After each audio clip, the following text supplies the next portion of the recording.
बूढ़े दंपति की दर्द भरी कहानी वेरी सैड। यह दर्द भरी कहानी एक कंपाउंडर के नज़रिए से आपको सुना रहा हूँ। जी हाँ, मैं अस्पताल में काम करने वाला एक कंपाउंडर हूँ।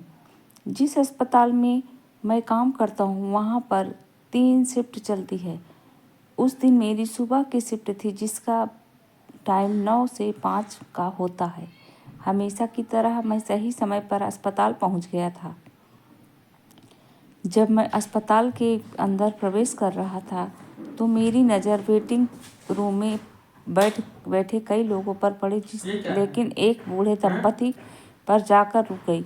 बूढ़ा और बूढ़ी दोनों आपस में कुछ बातें कर रहे थे। बूढ़ा अपने हाथों में पीठ पीछे कर कुछ पेपर बूढ़ी से छुपाने का प्रयत्न कर रहा था। बूढ़ी उन पेपरों को बूढ़े से छीनने की कोशिश कर रही थी। बूढ़ी की आंखों में थोड़ा सी शरारत थी।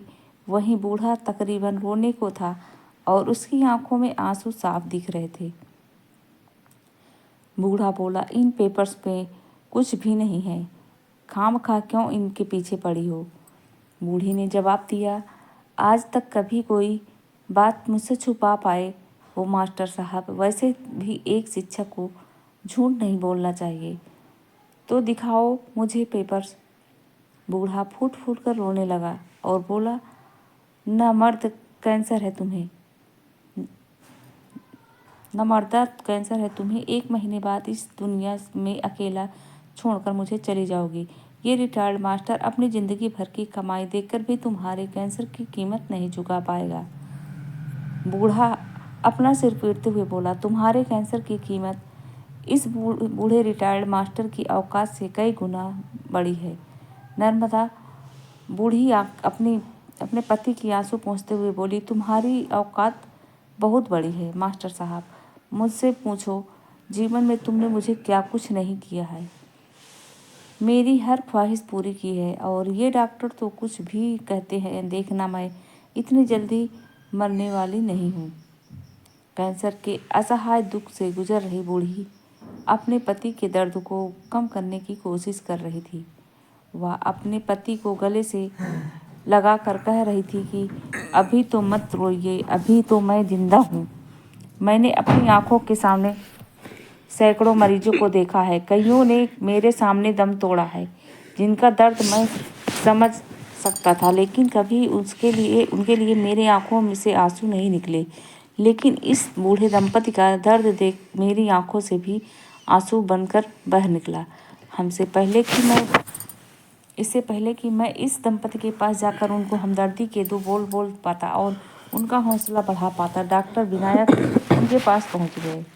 शायद वह भी मेरी तरह ही चुपके से उनकी बातें सुन रहे थे। डॉक्टर विनायक उनके पास जाकर बोले, देखिए माँ जी, जीवन और मृत्यु का फैसला तो भगवान ही करते हैं।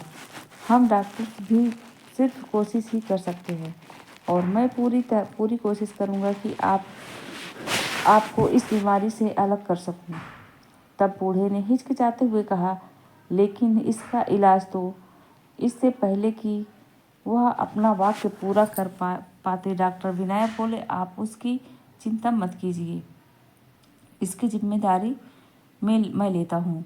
बूढ़ी ने डॉक्टर विनायक से पूछा, लेकिन आप यह सब क्यों करेंगे। डॉक्टर ने कहा, मैं तकरीबन 12 साल का था तब जब मेरी माँ इसी बीमारी का शिकार हो गई थी और मैं तब बेबस और मजबूर था। उन्हें बचाने के लिए मैं कुछ ना कर सका।